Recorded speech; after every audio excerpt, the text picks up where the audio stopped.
Right before we jump into this video, if you'd like me to send you a free guide to capturing motion in low light situations, just look for this orange box over on froknowsphoto.com, put your name, email address in it, hit send it. I'm going to send you that guide for free.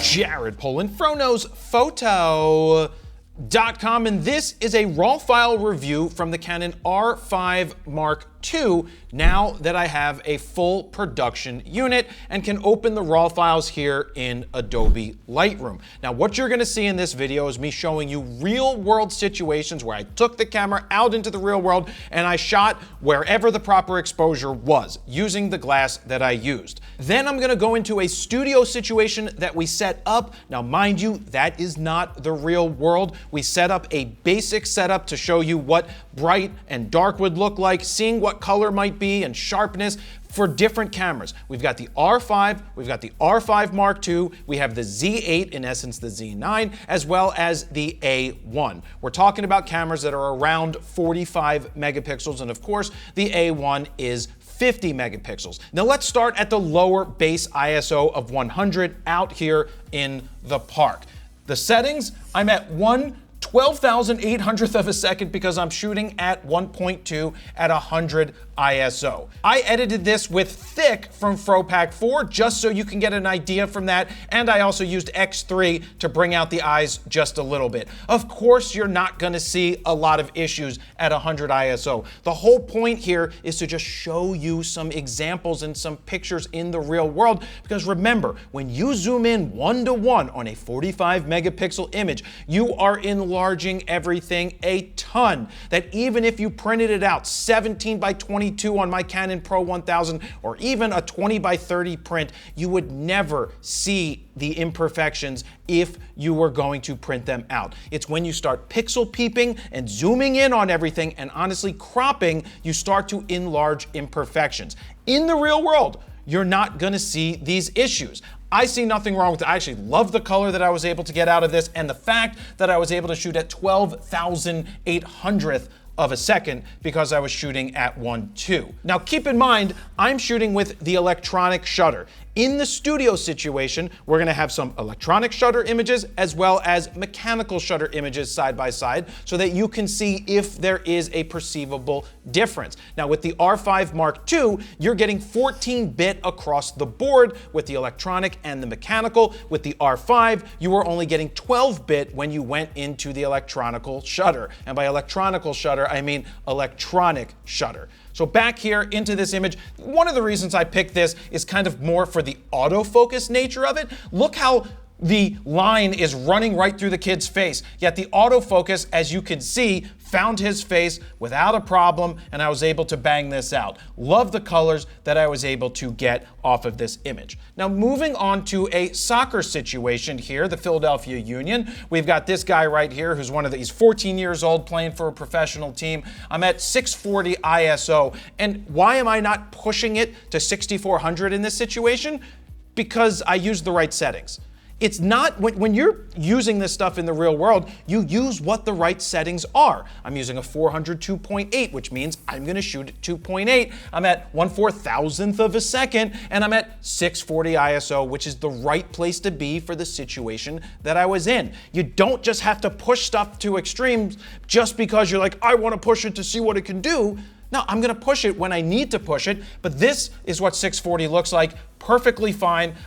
Beyond that, the raw files look great. I'm very happy with these results, but keep in mind that I'm tweaking every one of my files. This is the file straight out of camera. It kind of looks a little green to me, and I needed to correct for that, and that's why I add magenta back into it, because I need to pull out some of that green. It's always gonna be something different. Why is there green in this situation? Did you see the green grass? Yeah, you're getting the reflections of the color in the face, which causes the color to do that type of shift. It was also an overcast day. The next soccer photo brings us in a little bit closer, 640 ISO. Of course, this isn't extreme, but you can see the sharpness, the clarity, the tones, and everything that you're getting out of the electronic shutter, which I think is an important differentiation between the R5 and the R5 Mark II. You'll see that in some of the side-by-side tests that we did in the studio, but you will see some more detail and a little bit more sharpness with the R5 Mark II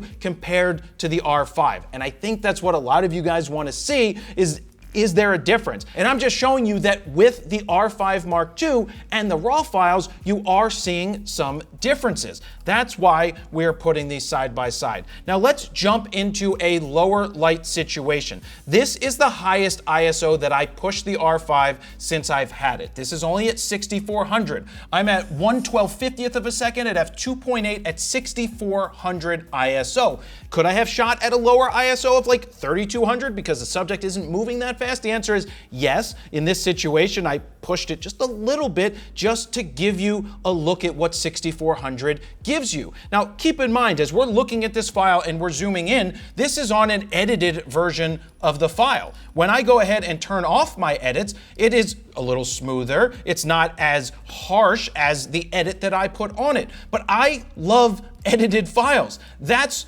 what I do. And when I pump my contrast up, am I gonna introduce a little bit noise, a little bit more grain? The answer to that sometimes is yes.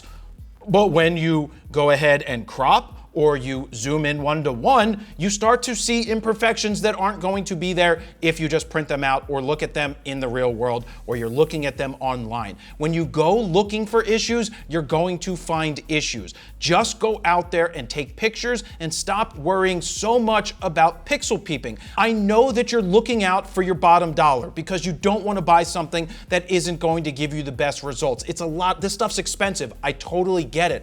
But at the end of the day, if all you do is look at studio tests and what other people are doing that doesn't have anything to do with the real world, that isn't where you should waste your time. You should waste your time looking at real world stuff like this. So yes, this is at 6400 ISO. Now keep in mind that 6400 ISO today is a heck of a lot better than what 6400 ISO was yesterday. And that brings up a good point. The idea here isn't to shoot at 12,800 or 25,600. Those higher ISOs are rarely ever going to be touched. But with the newer cameras, it's about being able to shoot at 6,400, 8,000 ISO and still get much better files. Now, part of the reason that I don't push beyond 8,000 or 10,000, if that, is I'm using a lot of 1.2 glass. I know not everybody has 1.2, but you've got 1.4, 1.8, and f2.8 lenses. When you have better glass, you are gathering more light. When you have the proper exposure,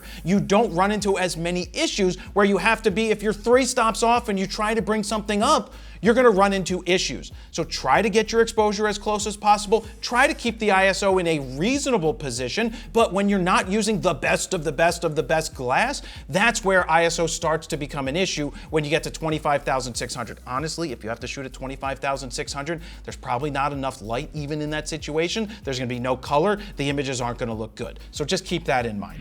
Let me jump in here real quick because I wanna show you this file taken with the R5 Mark II and edited with FroPak 4, starting with Blue's Clues, followed by Brooklyn, C41, Copper Tone, Mel Brooks, Saltwater Taffy, Wet Hot American Summer, and my favorite for this time around is Thick. Look how gorgeous that is. But check this out. I don't like how the eyes look right there. So, exclusive to FroPak 4, we've got X1, X2, X3, and X4. X3 is Eye Enhance only. I go ahead and I select Eye Enhance. I go up to this, I click on Iris, and check this out. I can change the amount up or down, or I can go in individually and raise it up just a little bit to make those eyes come out ever so slightly, but not go too far over the top. So now that I like that, I want to go to FroPak 3 to show you a really good preset called Mount Airy. Look at what Mount Airy does with one click. That looks absolutely fantastic. Mount Airy is great for portraits. So look, if you want to speed up your raw workflow, give yourself a great starting point, or you're just tired of other people's presets sucking, ours don't suck. We created 14 all-new custom Lightroom presets that you can check out right now at fronosphoto.com/FroPak4. While you're over there, you can play with the sliders to see the befores and the afters, and if you decide to pick them up right now, they are currently on sale. Or if you want to save even more, you can get the Grand Slam bundle that includes FroPak 1, 2, 3, and 4, and of course, Mount Airy from FroPak 3. Now, let's get back to your video. let's move on. This is 4000 ISO of a photographer for the AP. He was standing off the side next to me. I'm at 1/500th of a second at 1.2 at 4000 ISO. Now, I think this looks fantastic. I'm still seeing nice tones in terms of black and white. Do I see these pieces of grain? Yes. Again, zoomed in 1:1 on something like this. This is uncorrected, looks fine. There's no color because there's just no color in this area. In the arena that we're shooting in, we're in the dark. So that's why I thought it would be cool to get this nice black and white, because the color wouldn't do it any justice because there isn't any color. But I think it looks smooth. I think the 4000 looks fantastic. I think it looks better than some 1000 ISOs used to look like, and that is what I care about. Now, before I jump into the next images, understand this was me photographing in the real world at a political event. We're not talking politics here at all. This was something that was presented to me. It happened in Philly. I got approved for a credential and I went and I photographed it, and I'm sharing those images here from an educational standpoint, talking about photography. So please keep politics out of it. With that being said, I did recently apply to go photograph a Trump rally just so that I can go see what that's like and test out the camera there as well. And maybe we'll put those side by side. But let's jump into those images right here. This is the uncorrected version. I'm at 1/1000th of a second at 2.8 at 4000 ISO. I'm really happy with the results here. And yes, there is a spotlight on the subject standing here. And I did notice that the colors were slightly different from the spotlight to the other lights. So that's why there's a little bit of shift in color that I had to pull out. This is my edited version. This is the unedited version. You can see that I myself am introducing a little bit more grain into the background than in this version where it's a little softer. But I am totally fine with that, because at the end of the day, even if I printed this out the size of a wall, you would never see the difference and it would not be an issue at all.